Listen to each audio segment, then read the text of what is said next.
Welcome, everyone. This is Bonfire Debates. I'm your host, Anthony Cusack. To my left, I have Sebastian Nika.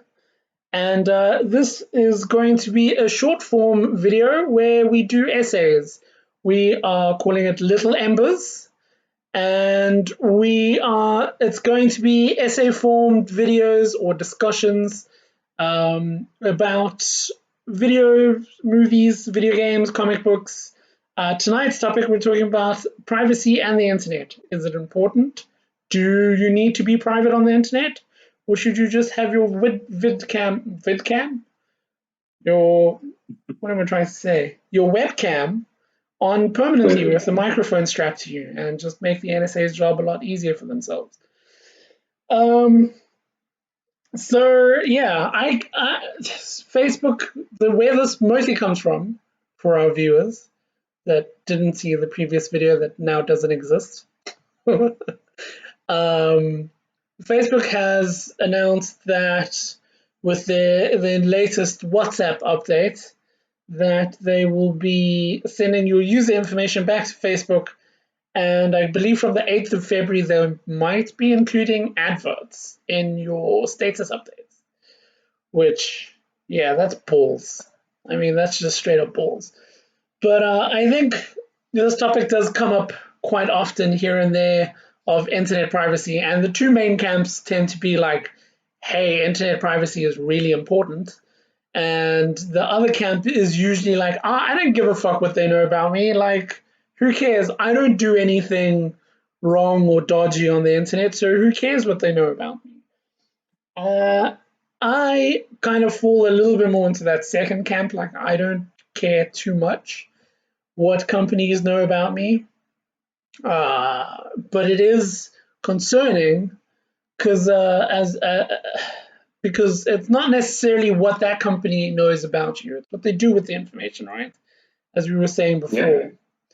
It's them selling that information to a company. So a main company would maybe sell it to make sure they'll take all the precautions to make sure that your information is only sold to one specific company for a specific reason. But that company might not take those same precautions, and the next company that they sell it to might not care at all and sell the stuff on the black market. And then that's when hackers get hold of information to social engineer you and actually steal money from you. And that's where it gets really, really dangerous and scary. So I think that's something that people don't quite understand about it. They're just like, oh, they use my email address and then sell it to, I don't know, McDonald's because I searched for McDonald's Twitter page once. And that is kind of how it works. But like I said, then who does McDonald's sell it to? And that's the main thing. Sebs, what would you say your side of the argument is, or debate? On the first side, privacy is very important. I don't give a fuck if I'm not doing anything wrong. I really don't care, whether I'm doing something or I'm not doing something wrong. All I care about is you getting my information and capturing my information on my request. Ask me for it. Like, come and tell me, hey man, I want to sell the information to company X, and this is the information I'm going to sell to them. Are you okay with this? Give me an option. Let me know, and I'll be like, oh yeah, cool, that's fine. Go ahead. Or no, I don't want that because I'm not comfortable with that because I don't give a fuck about Nike or I don't, whatever. Yeah. So that's like my take, but it's beyond that. It's beyond just them selling my information to other companies to make money. It's breeding a generation that feels that it's okay to invade people's privacy for purposes of making money. Right? It's breeding a generation that's going to be like, oh yeah, we're all going to come up with some startup and make some app, because I mean technology is only going to grow from here. We don't know what technology is going to look like 5 years from now, 10 years from now. I mean, we're all just going to become the singularity. It's obvious. Right, but at some point, if we say this is okay now, for Facebook, then it's automatically okay for any other company that comes on later on, right? And then if Facebook, so Facebook's not going to list every single company they're going to sell my information to. No. And what if it is now law in the country of which Facebook has to operate that they divulge information of us, our personal information, including the people we talk to, what their information is, and like, get this, right? Facebook doesn't just capture phone numbers, names, and email addresses, right? It's not all they capture. They capture phone numbers, names, email addresses, the names of your closest friends. They attach that to an identity of you that is on Facebook, because on Facebook you have, this bigger identity profile. Yeah. So when you go on WhatsApp, they take your number and actually link it to an identity, so they know you. They know you, specifically you. Yeah. Right? They know all your friends. They now know your social network. They know the people you communicate with. They know the topics you like. They know the type of news you like to read. They know the types of fucking music you like to listen to. They know the types of videos you like to watch. They don't want porn use your favorite fucking fetish. Yeah. They know all of that shit.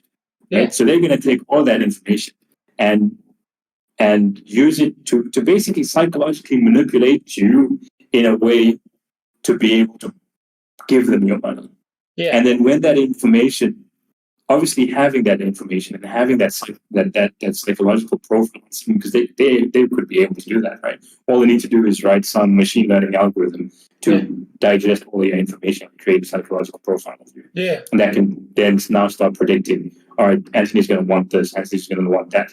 Anthony's going to fucking be listening to this music. Let's create a whole bunch of, prompts for him to try and sell him some more shit. Yeah. And then, but that's all good and well from a marketing perspective, from a company perspective. Yeah. What happens when a government wants to control that? Yes, exactly. Right. So that's part of the problem. Also, because you're talking about like these companies get to know you personally from what you type and stuff. That's like the tip of the iceberg. Like, one of the scariest things as an IT technician and someone that has very surface level dabbled with ethical hacking is Google can tell it's you without you being signed in. They can tell it's you on any device that is linked to a Google server by the way you type in their search engine. So even without you signing into a Google account, I could pick up your phone and type something into Google, and Google will know that it's me that typed it and not you. That's insane to think about. And that's what I usually tell people when they ask me about when I'm at my day job. And they're like, oh, like, what can I do to be safe on the internet? The short answer is nothing. Like, you're fucked. The long answer is there's so much you can do, but you have to kind of be a neurotic hermit on the internet. Like, a VPN is a great place to start. We're not sponsored.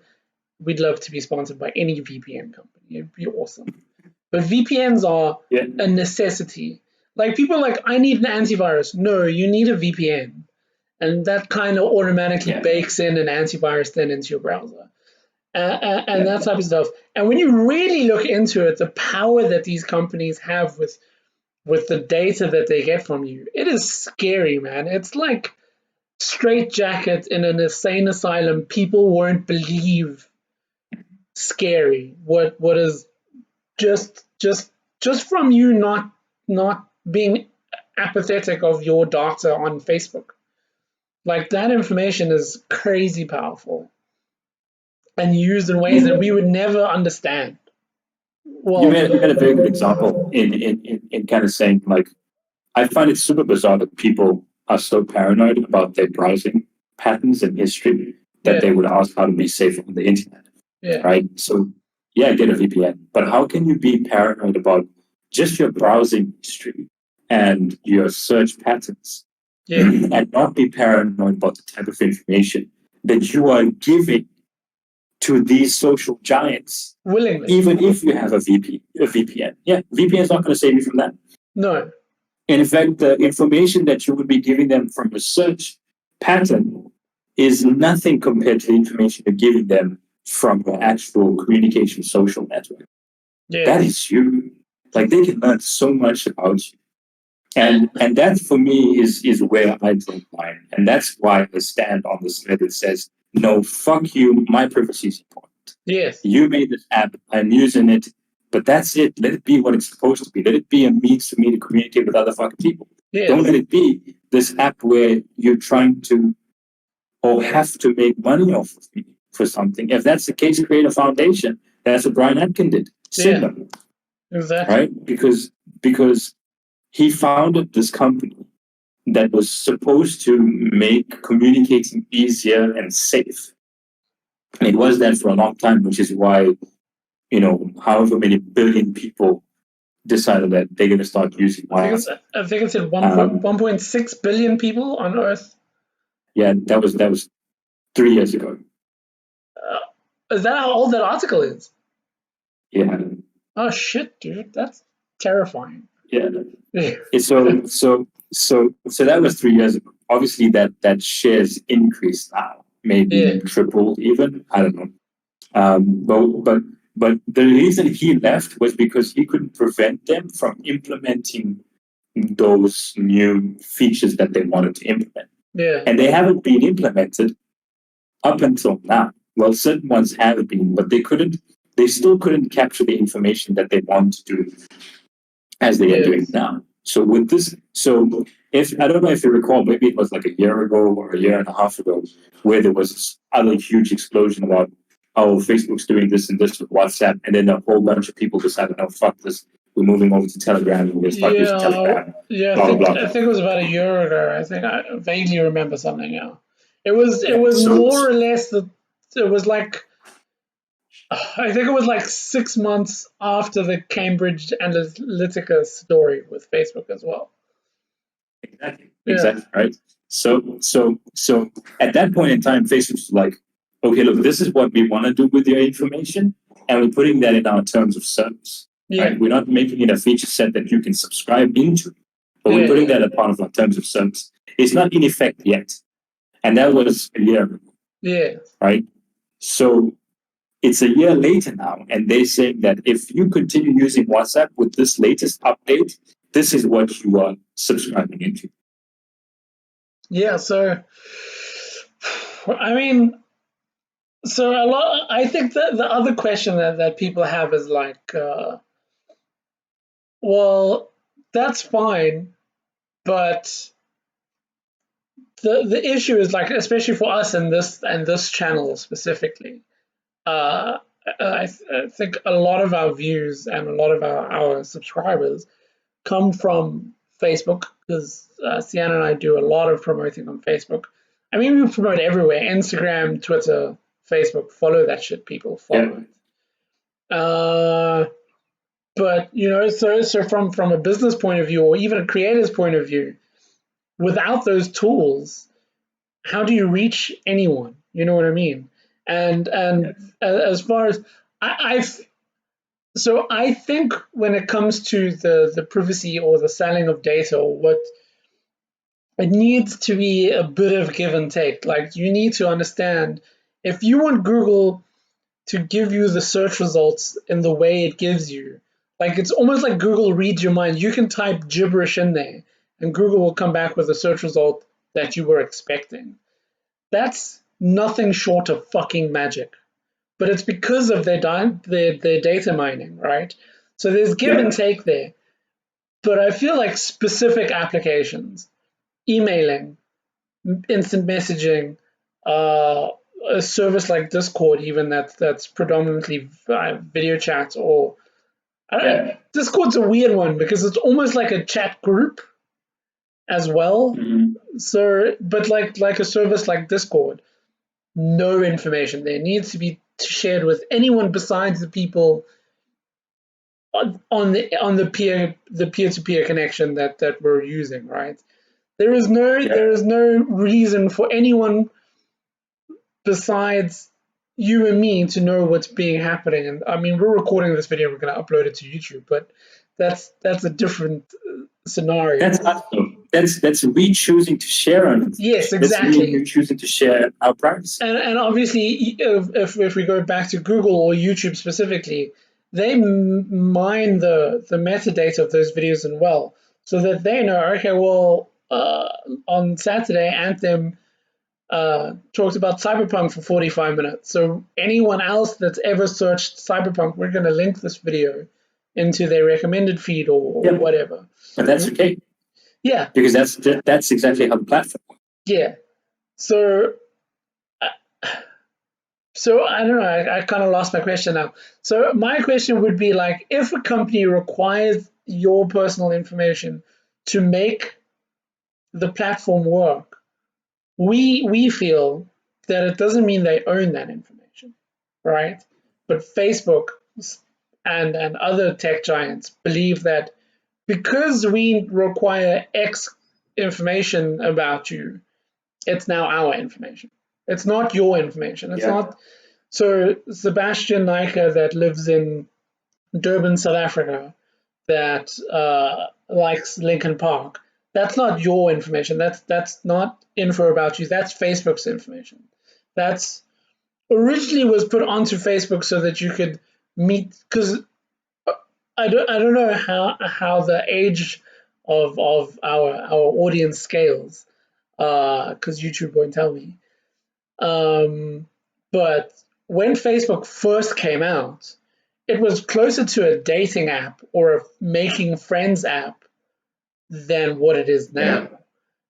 Oh yeah, Facebook used to be like MySpace back in the day. Yeah, right? so you wanted to share like things like what music you liked and whatever, so that it could find other people that were like that and suggest friends or whatever, or to you.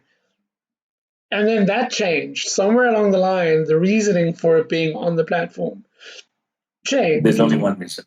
Yeah, to sell it, 100%. Like I can't even remember the last time Facebook suggested a group to me. You know what I'm saying? Like you would think that that's for what people use Facebook for, is being close to their friends, being close to their family, keeping an eye on like friends and families' lives that you might not have the time or means to speak to. Like I have a friend in New Zealand that I can't just pick up a phone and phone her, you know what I mean? But I can poke her on Facebook or whatever. So that was the original idea, but now it's not. Now it's just like, how much information can we mine out of these people and sell it? And I think Aiken, is that his surname? Mm-hmm. Yeah.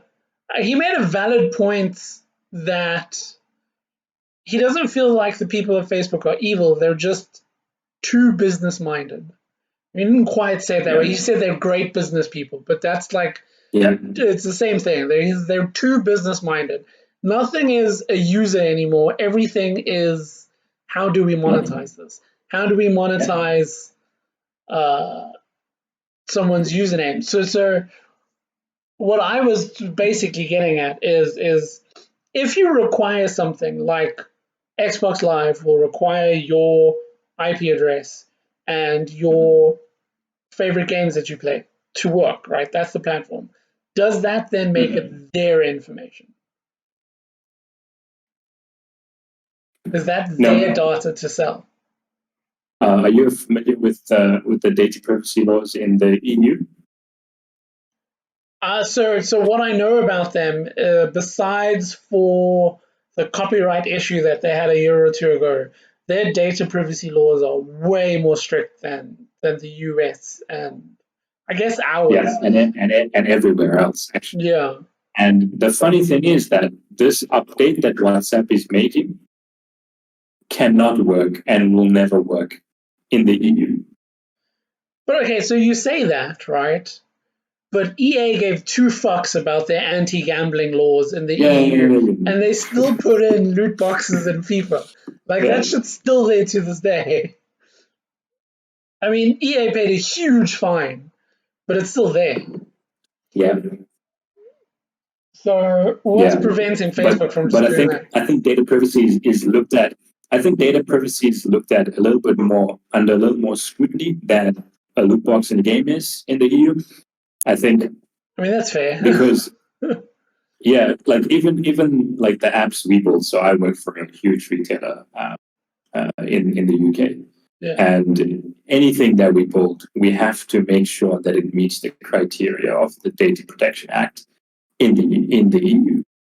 And it's strict, man. Like the amount of information we're allowed to collect, the type of information we're allowed to collect, what we do with that information, who we give it to, all of that stuff has to be detailed. We're not allowed to take, if we capture information, like we're only allowed to capture name, email addresses, and that's it. That's the only things we're allowed to store on our servers anywhere in the world. So whether it's on Amazon cloud somewhere, Google cloud somewhere, that's the only information we're allowed to store.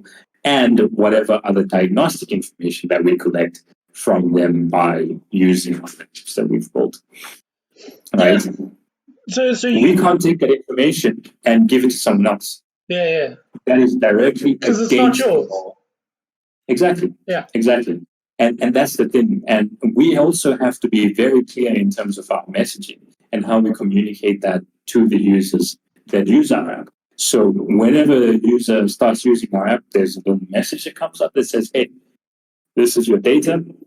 This is what we're going to do with it. Are you okay with this?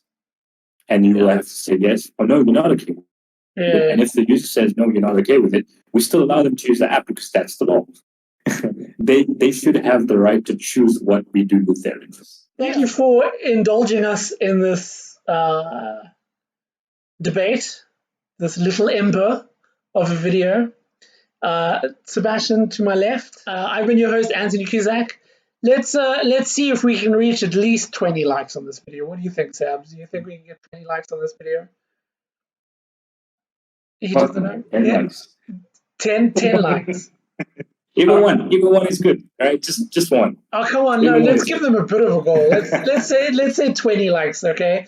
You guys hit 20 likes on this video, that'll be awesome. It really helps the algorithm. Share it, leave us a comment, tell us how wrong we are, and we should just post our passwords everywhere, blast it out on a tweet. And we'll see you guys on Friday for the podcast. Bye!